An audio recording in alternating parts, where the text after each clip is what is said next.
Buenos días, mi nombre es Virginia Montilla y les voy a hablar sobre los diseños cuasi experimentales. Esto es un trabajo de la Universidad de Yacambú, de la Maestría de Gerencia Educacional, de la asignatura Diseños Cualitativos y la Investigación con el profesor José Artiaga.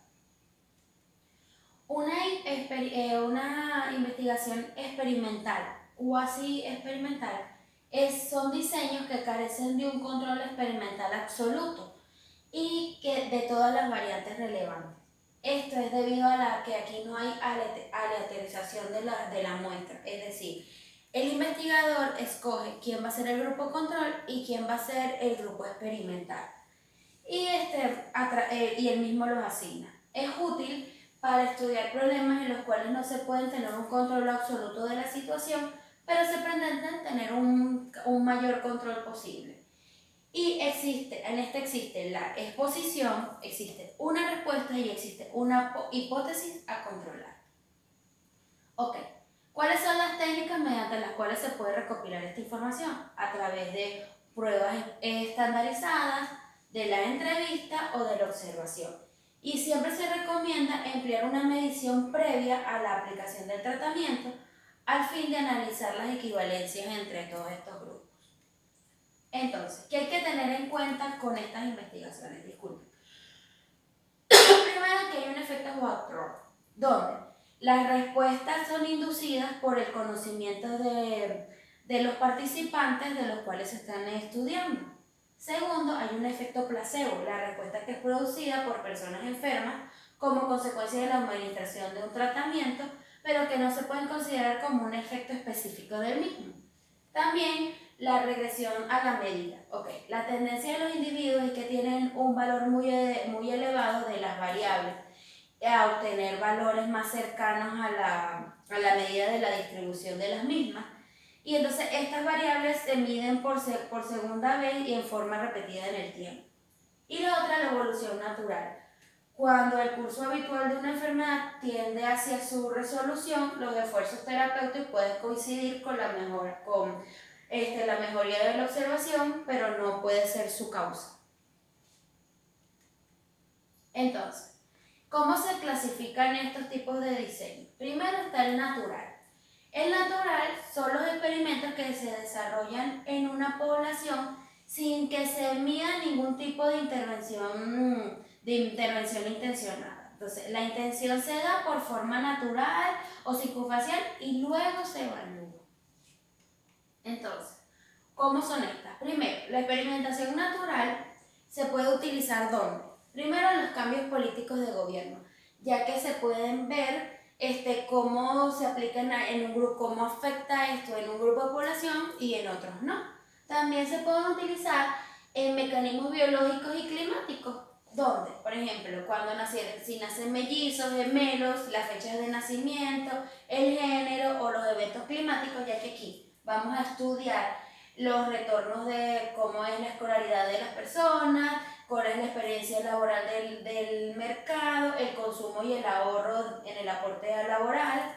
También vamos a ver, por ejemplo, puede haber un estudio de la participación femenina en el cambio laboral, también los cambios de fertilidad que han habido últimamente, eso se logra en este experimento. También podemos evaluar en el ámbito de familia, ya que podemos comparar los efectos de los niños que son abandonados con los efectos de los niños que tienen una familia estable, el desapego que se sufren y los problemas psicológicos que pueden tener estos pacientes. También el otro tipo de investigación están los de controles históricos. Este estudio consiste en comparar a un grupo de pacientes que reciben una intervención o un tratamiento con un grupo que ha sido tratado con otro tipo de intervención. Esto es a través, por ejemplo, a nivel de la salud, de historias clínicas, donde se comparan los resultados de un paciente que se le realiza un tratamiento con otro en el tiempo. ¿Cómo consiste esto? En el control histórico se va a observar el inicial, los controles y la observación final. Y es experimental porque esto después se va a comparar entre un paciente y otro paciente. Entonces, ¿Qué pasa con el control histórico? ¿Cuál es el problema que tenemos aquí? Primero, es difícil de asegurar que toda la información, que toda esta información que necesitamos comparar esté disponible, porque recuerden que estamos viendo datos antiguos. Los pacientes a veces fueron tratados por diferentes médicos y esto cambia, es subjetivo lo que puede pensar uno y otro. Es muy difícil evitar el sesgo de evaluación de las respuestas. El criterio del diagnóstico pudo haber cambiado con el tiempo, mayormente, un ejemplo es que cuando a veces se realiza una intervención quirúrgica y pueden observar otras características, cambian los tratamientos, los diagnósticos, perdón, y los tratamientos combinados pueden haber cambiado. Entonces, estos estudios de control históricos tienden a sobrevalorar la eficacia, por ejemplo, si es con un medicamento, tienden a sobrevalorar. Ok, están también los estudios post-intervención. Es una forma de evaluar una intervención y consiste en realizar observaciones posteriores a la utilización de la media de una intervención. Entonces, consiste en evaluar, por ejemplo, aquí a un paciente después de realizado un tratamiento. ¿Cuál es el problema de esto? Que no se tiene una información previa al conocimiento por parte de los participantes, porque estamos viendo lo que ocurrió después del tratamiento y mayormente en este tipo de investigación no observan el antes o no se tomó en cuenta para la investigación al principio llevar una secuencia. Entonces, y están los estudios antes y después. Este tipo de estudio establece una medición previa a la intervención y otra después de la intervención. Entonces, además, puede incluir un grupo de comparación que no reciba la intervención. Entonces, pueden haber 3 grupos. Y se evaluará también el antes y después con el fin de medir otras variables externas que cambien el efecto esperado por razones de las distintas intervenciones.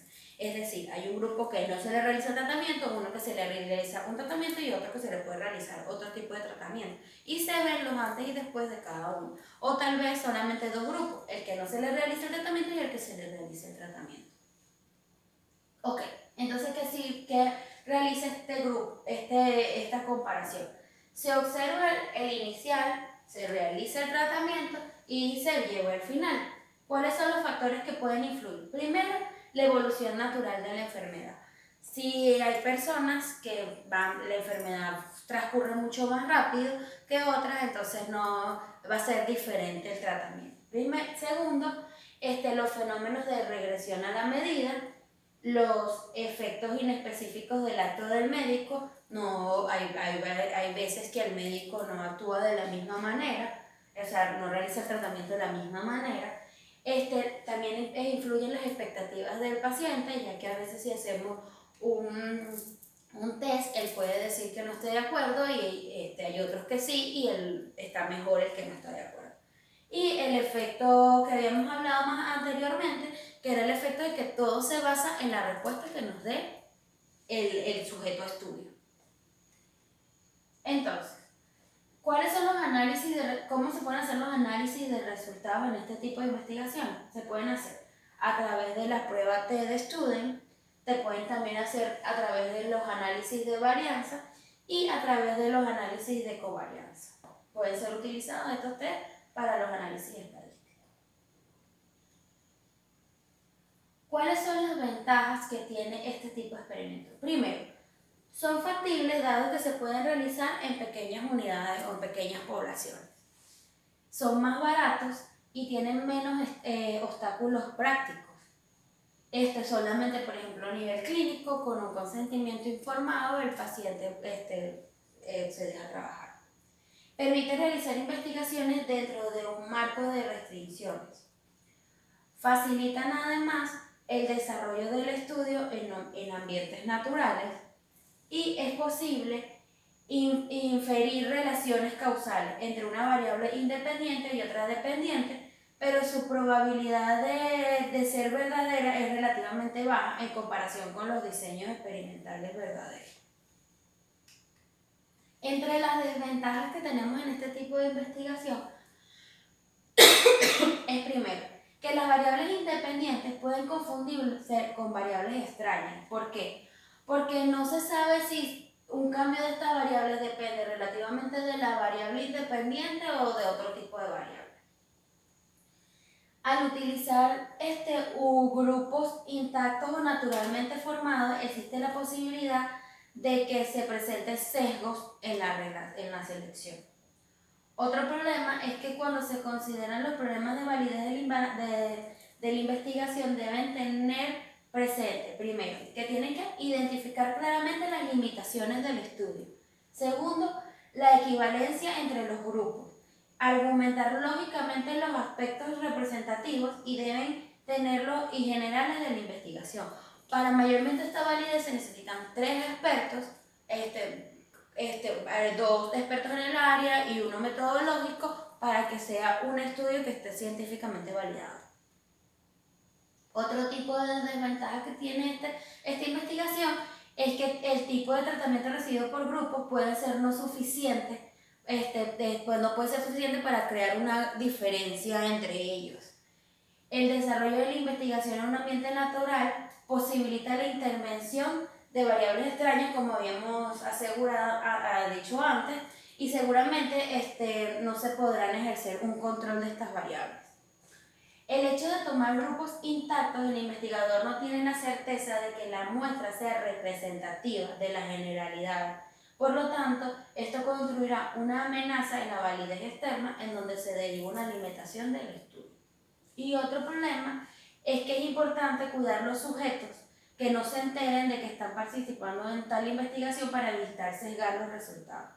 Esto mayormente no se puede por los problemas legales, pero hay situaciones en donde se pueden utilizar.